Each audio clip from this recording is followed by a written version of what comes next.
Kon Knueppel is on a special run. After being drafted in the top 5 of this year's draft class by the Charlotte Hornets, I think the expectations for Kon Knueppel were relatively low. People thought he would be a great spot-up guy and just kind of leave it at that. But after yet another dominant performance, averaging nearly 20 points a game on almost 50, 40, 90 splits, what Kon Knueppel has been doing has been nothing short of remarkable. So today we dive into why Kon Knueppel might actually end up winning this Rookie of the Year and why he actually might be the piece that this Hornets team has been missing all along. And of course, that has to start with us looking at Kon Knueppel as a scorer. I think what's been really interesting to see from Kon is just him taking some of these responsibilities as a ball handler this early. And even in his time in Duke when Cooper Flagg was hurt or out, and you see that Kon was sort of stepping up to take over that ball handling primary, ball handler responsibilities.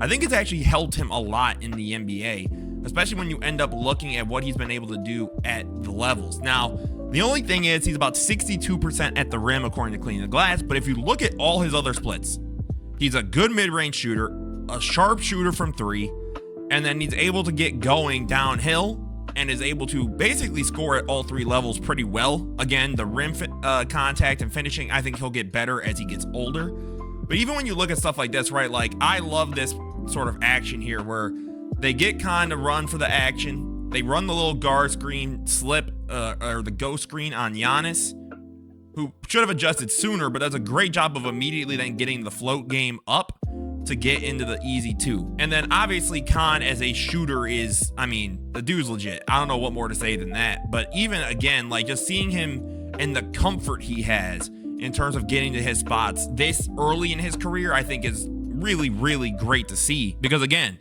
I like that when he has someone his size or smaller on him, he has no fear, right? He gets Ryan Rollins on him, honestly beats him, right? Like gets past him, has him on the back hip. AJ Green can't really do anything at that point, so he's able to then immediately just go up into the rim. But again, then you have stuff like this, which we all knew from Duke, right? Like I talked about it in my draft video. Everyone and their mother talked about it. The shooting's legit. Like, I don't know what more to say. You're nearly 20 games into your rookie season. Now, will it stay at 40 plus at 8 to 9 attempts? I don't know. But the dude's a sniper. I don't know what more to say than that. Like, he is going to get his shots up and he's going to get them however he needs to, right?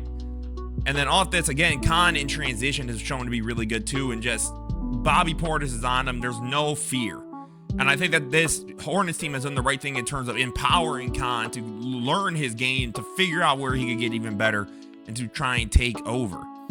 I think that the way that Kon plays, he has an aggression to him, but again, it's high IQ basketball. Like, his 3-point ability is just ridiculous. Like, the ability with AJ Green to end up getting on you at the last second, what he's been able to do has shown very legit, 3-level scoring at not even 21. The dude cannot drink if he wanted to. And that to me is showing signs that this kid might have a bit of a higher ceiling than we even thought, because we all labeled him as a role player. But clearly this dude's got at least some form of star potential written on him. But then we want to talk about Kon Knueppel, the passer and playmaker, because I think that he's actually showing very legit signs of, again, that primary ball handling not just being good for him as a scorer. Kon is showing that, again, this responsibility that he's had placed on him back at Duke and now with the Hornets is something that has genuinely helped him for the better now. Because again, it's just the quick and easy reads, right?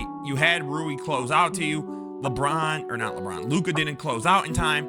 And again, it's just the simple connecting passes that Kon will make that are important. Because again, that's how you want someone who is going to be regarded as a legitimate threat from the outside to be able to play, to be able to create that extra pass, right? And I love here, it continues to go downhill and then immediately goes to screen Hachimura, right? Because then he's basically forcing Jake LaRavia to have to come up to the level to guard Bridges. I love that he does that, because that's not something he has to do. Like, that's not probably what the play is or designed. But the fact that he's able to help then Miles Bridges by getting that little bit of extra space and manipulation, I think is huge. And I think that he's an unselfish player. Like, he doesn't need the ball to be successful, whether it's as a scorer or as a passer and playmaker. The way that he's able to make those connecting moves is just, again, it's just quick. It's quick decisions that Kon is really, really good at. And I think, again, he's never going to be your team leader in assists or something like that. But if he's your second to third playmaker or passer, I think that that's really damn good to have on your team, especially, again, as a young rookie. Gets Kalkbrenner to go and get the screen, dumps it off to Sexton, who's able to then get a couple dribbles into the lane. And again, it's just able to manipulate the way the defenses are playing. You have that little stagger screen action, and he does a great job of waiting, right? Because Smart goes over to make sure that Diabate can't get anything. Ayton's stuck at the line. Laravia's over by the wing. At that point, he's able to get the ball over for the three. I think, again, that's showing where Kon is making valuable basketball plays, right? He gets one more, drives downhill, waits, gets it out to Smart, who waits, or not Smart, my apologies. As Hachimura goes to close out on Bridges, Kon is showing very, very, very good signs as a passer and playmaker. Even if it's just to be the connecting piece, or that connecting pass, this Hornets team hasn't had that, if we're being honest. Outside of Lamelo being literally their entire playmaking, facilitating, I think that Kon is showing signs to be a great secondary to, even if, let's say Brandon Miller takes another leap when he comes back, if he comes back, the third playmaker on a team, that's deadly, man. And then we can talk about Kon as a defender, and I don't think he's a slouch. And I think Kon's showing signs of being a good to decent two-way player. Again, he's not Drew Holiday on the other end, nor should you expect him to be.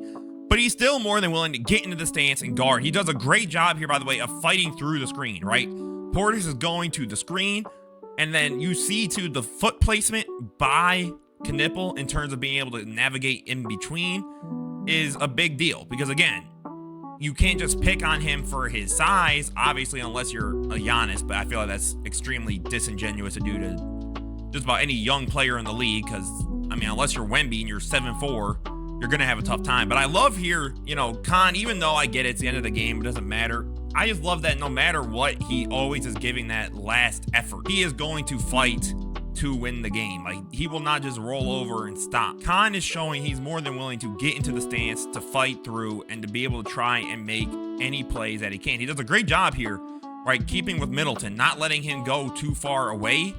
Right? That's the awareness. He's not just ball watching, because that would have been an easy play for a team to make, right? It would have been. But I love here, right, as Rudy fumbles with it, Kon is in the play. He doesn't just let Rudy recover or hope that his teammate can, retrieve what he had lost.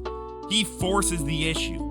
And then this is just a great defensive effort. I'm going to just be honest. Like, it gets out, right? He waits, loses the ball, swipes, and stays on it, and he's there the whole way. Like, that is very, very good defense from a young player. And again, like, I love the effort and energy he's giving. Like, he's fighting for those screens. And this is just, again, high level. The ball's going to Ayton. Kon uses his quick step and just immediately gets the ball. It's just the way that Kon is always in the play, and he's going to fight forever. Like, this is just a great cutoff, right? Like, he just played corner. There's nothing more to it than that. I think Kon Knueppel showing he's a pretty good defender, and he's not going to easily be picked on, and he's going to make his effort known in the passing lanes. But finally, we can talk about what I think this, opening 15 to 20 game sample size is saying about Kon Knueppel. So Kon Knueppel has been off to a honestly red hot start. The dude's damn near 50, 40, 90. He's showing signs that honestly he's a franchise cornerstone for this, Hornets team.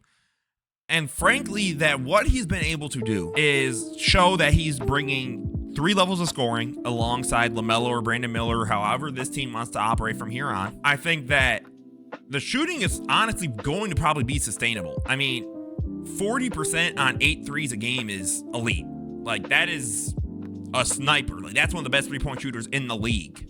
Levels of just performance. But I think it's all the small things that we're seeing come into culmination with that I think makes it even better, right? So what do I mean by that? Well, the scoring aspect, I think we all sort of expected to translate. Now, did I expect nearly 20 points a game, rookie year? No, but I think it's the passing and playmaking, right, that's starting to show those little connecting pieces.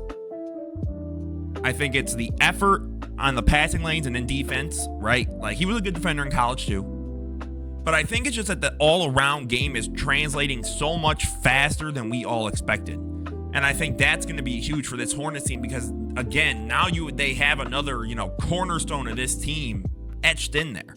Like, Kon Knueppel is a part or a major piece of this future. Like, this dude could be a 2, 3, 4-time All-Star if everything goes right. I think that this guy has legitimate potential to be something special because in today's league, shooting is damn near everything. And because he's able to shoot it so well, he is going to have teams, guard him so differently that he's going to be able to help guys like Miles Bridges, Lamelo, Brandon Miller get to their shots even easier because, again, you have to respect that three ball. You are not going to just give up continuous shots to a 40% three-point shooter unless you just want to lose. So I think, quite frankly, Kon Knueppel is showing signs of he could end up winning this Rookie of the Year, barring injury, anything of that sort, but Kon has been legit, and I think it's time that we just had an honest dialogue about it because I think that some of this stuff is maintainable and we will see for the vast majority of his career, again, barring any major injuries. So I think Kon Knueppel, guys, is showing signs that he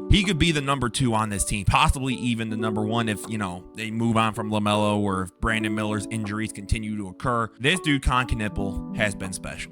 So as always, guys, this was Mr. No Soups. Don't forget to leave a like, comment, subscribe. Let me know what you guys think about Kon Knueppel. And do you think some of this stuff is sustainable?